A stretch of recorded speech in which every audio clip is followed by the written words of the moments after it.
Well, I'm taking my Tandy 1400 apart again. Power adapters came in the mail that I'm going to use to replace the internal PSU inside the Tandy 1400 computer. Well, this is going to be a pretty tight fit, so I'm not sure how I'm going to do this. I've got to have three power supplies. I've got to supply 5 volts, 12 volts, and 15 volts.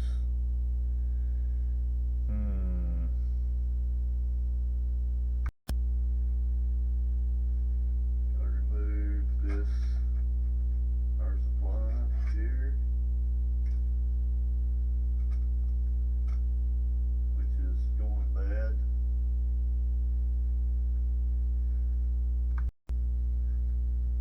So there's still some unknowns here.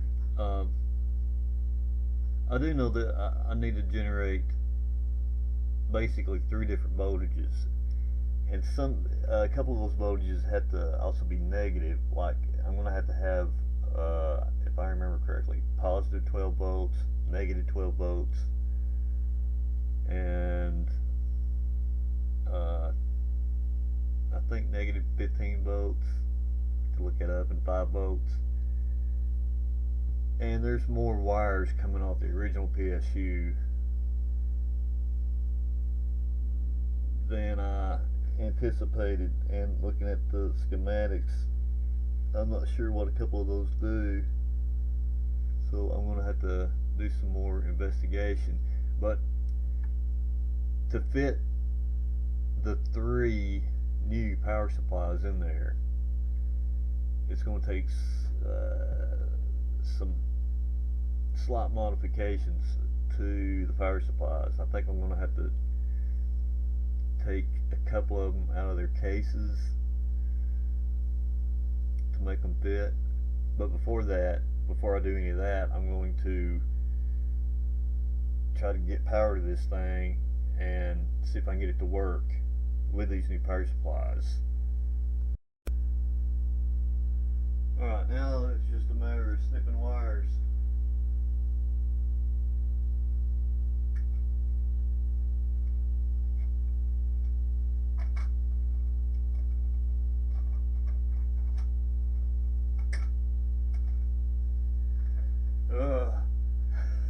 Done. Alright, now that I got this beastie out of the case, I'm gonna check the voltages. But first, I'm gonna see which one's ground. Over here.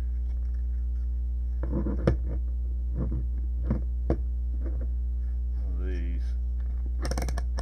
Meter. Continuity test. Let's see.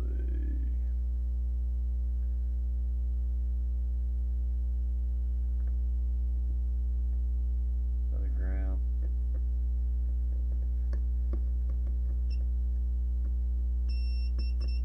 Yeah, that's ground.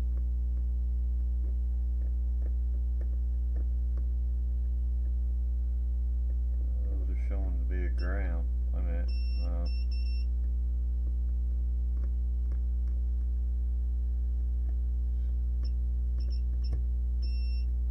What's that? Okay.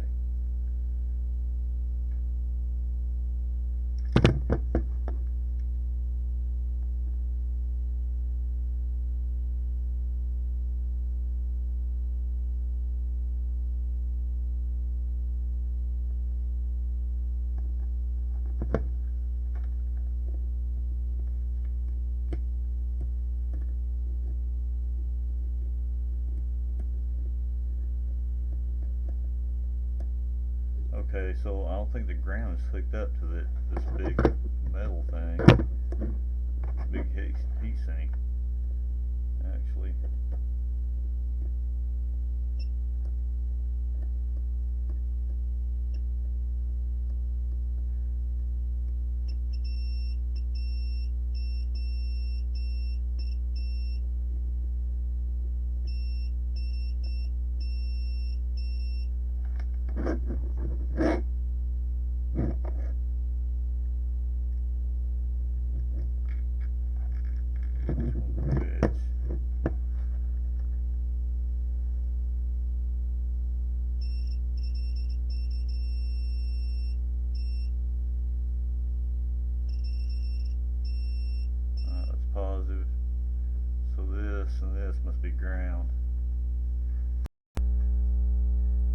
So a little bit of time has passed since the last previous clip. Messed around with this to see what I needed and what I didn't need, and in doing that, I shorted out the electroluminescent display circuitry. So the computer still works, but it's not backlit anymore. So, all right. However, in doing so, experimenting, I found some things out. Found out what I needed, what I didn't need, and so this is the original power, PSU that's internal inside the Tandy 1400. My goal is to get rid of that, which, okay, so my idea was to replace it with one of these and one of these, because you only need, well, if you're not going to have a backlight, if you're not going to run a backlight through this, you need 3 of these wires. You need the gray wire, which is ground. You need the second wire, which is negative 15 volts. That runs the LCD screen. And then you need the orange wire. That's 5 volts. That's what runs the computer. And the disk drives will work, the computer will work, the LCD will work, just off those 3 wires. So, but no backlight. Alright, so that's that. So, this stuff, I came up with this. And, let me put this up before I lose it. So this is a combination of those 2, hot glued together, of course. Compare it to the other one. Now, I've still got to solder the AC connections here. I did remove the connector there, this thing, because I plan on using that on the Tandy 200 for a connector. So, and I didn't need it on this anyway, so I removed it. And so I need to run wires connecting the AC from the larger board on the bottom to the smaller board on top.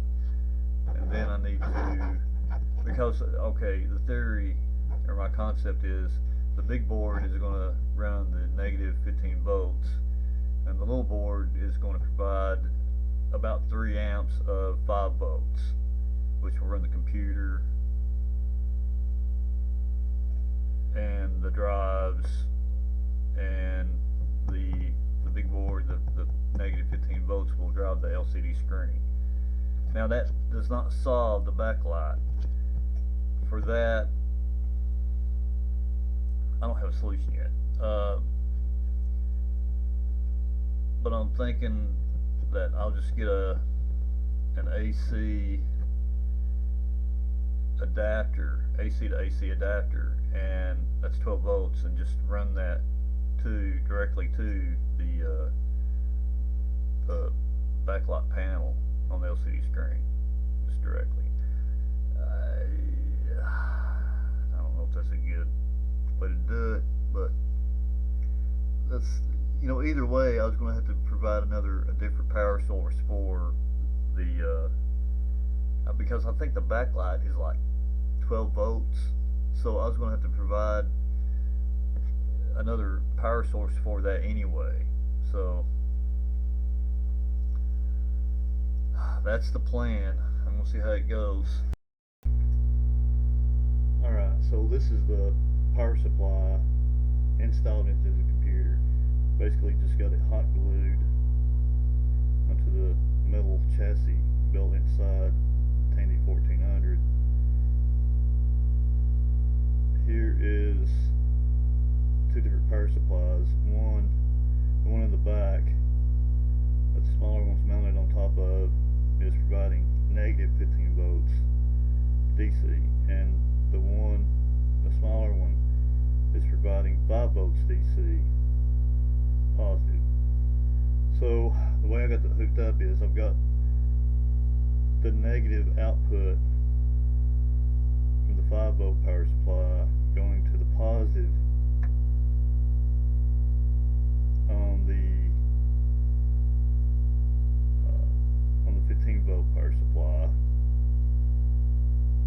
and that way to use to reverse polarity, then I'm using the ground, what would normally be used as the ground on the 15 volt, as the positive to drive the screen display, because it needs negative 15 volts. So that was a bit tricky for me, you know. Because I'm not an electronics expert, but I'm going to zoom out and show the rest of the build. Okay, so this is the like kind of an overview of the whole thing. I'm just using a regular AC power cord. Let me unplug that.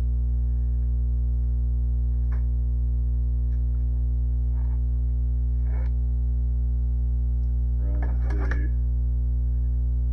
just a regular AC power cord, providing the AC power to both boards. I got running it to the top board, and then I'm using large wires to conduct AC current to the bottom board. And if you look in, possibly in there, you'll see a light come on when I plug it back in.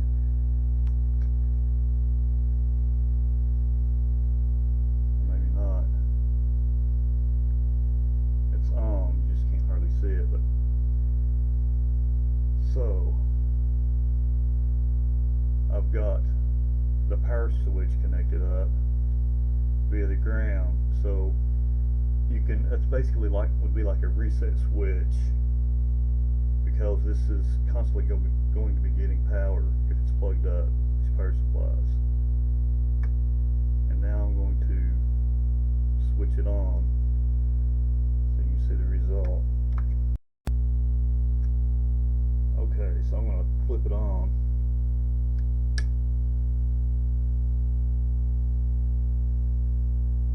And I did have to disconnect the speaker because there's a kind of a loud buzzing coming out of it. And I think that's where I've got these power supplies over the speaker volume control. I'm not sure, but I really can't leave these anywhere else. So I just unplugged the speaker, which is not really a solution, but I'd rather do that than hear it like make a loud humming sound. Now the GoTech drive, that's the boot device, directory, and it's always done that. When you output to a monitor, it'll always flicker. The LCD screen is another story. It is being driven, it's getting power, but like I said before, I burned out the AC circuit that provides power to the backlight, so you can't hardly see what's going on the LCD screen because it's not backlit. So I'm going to have to come up with a solution for that, and I think what I'm going to have to do is just put in another power supply. I'll probably put it where the original power supply was sitting over here. I'll probably try to fit one over there to provide AC power. Okay, so before, when I was leaving this thing on, microphone, move it, you know, it was using this power supply. This is the original power supply that came in it, and after this machine was on for about, I don't know, it'd vary like 5 to 10 minutes. It would lose power and then boot back up. So the power supply was going bad, and instead of trying to troubleshoot this and replacing components, and then just later on probably have components fail. Let's see. Compare this. So this is the old power supply. That's the one I built. Well, put together. Instead of just trying to fix this, which is like 35 years old or something, I just thought, okay, I'll put another one in. Now, there's a few drawbacks to this setup. One thing is that, you know, now the power, it's not controlled by, technically it's not controlled by the switch. The switch is really acting just like a reset switch. Power is still getting to the power supplies. It's just I got the reset switch connected to the ground, so it's just cutting power out to, you know, both the negative 15 volts and the positive 5 volts DC, which is fine. It's, to me, that's acceptable. Another drawback to this is, of course, you know, it's not supplying power to all the components that need to be supplied on this computer. I'm going to have to put another power supply inside of this for the AC power and to drive the backlight on the LCD. And plus, it's now, with this new setup, it's now not providing power to the internal modem connector and the internal expansion bus, which are underneath the drives. They go through the expansion bays. They go underneath the two drives. So those are not getting power. But I don't use those anyway. So really, to power this thing, you just need positive 5 volts DC and negative 15 volts DC, and you'll need, I think it's like negative or positive 12 volts AC. I don't think it'd matter, right? I'm not sure, but it's just 12 volts AC. I'm sorry, I'm not an electronics guy, so, you know, to drive the backlight. So, which I don't have yet, and I'm not sure how I'm going to do that. Well, with what power supply, because I need one that will fit this empty spot that the original power supply fit in.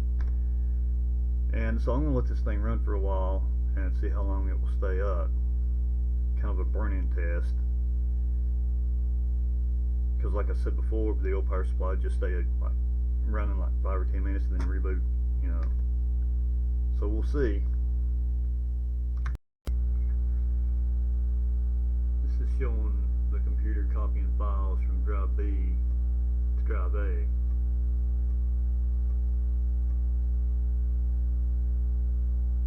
Then I'll get a shot of the screen.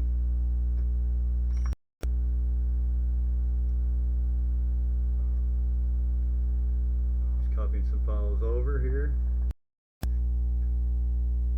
Alright, so here's my final thoughts on this setup. I'm going to need an AC to AC 12 volt power supply.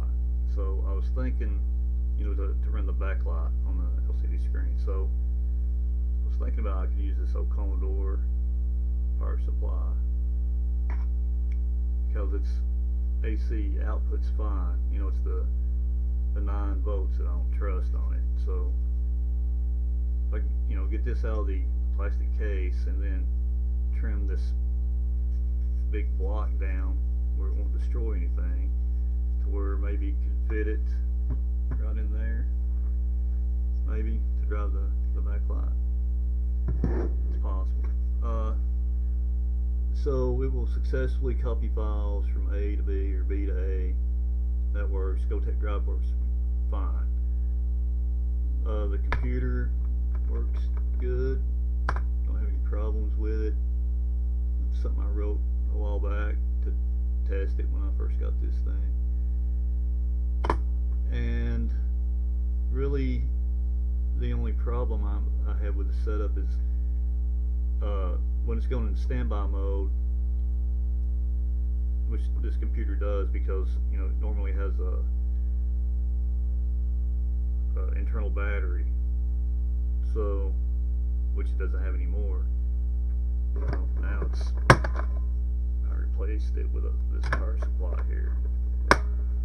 So I couldn't get it out of standby mode by pressing a key, which normally you should be able to do. The cause for that possibly could be it's not getting enough amperage. Maybe that's also has something to do with the speaker, makes a hum. That's why I disconnected it. I don't know. Or it may be one of the other voltages that it needs, like to run the modem, power to the modem or power to the other expansion slot. Maybe it's somehow tied in with the keyboard. I don't know. Thinking about it, probably the best solution for this would be to move the whole power supply outside the unit into some kind of, like, you know, external box like this, and then having like maybe a 5-DIN connector like is on the 64, the Commodore 64, and powering it that way to get all your different voltages. It's got enough pins, you know, so that's probably would be the best solution. That would probably solve the hum on the speaker.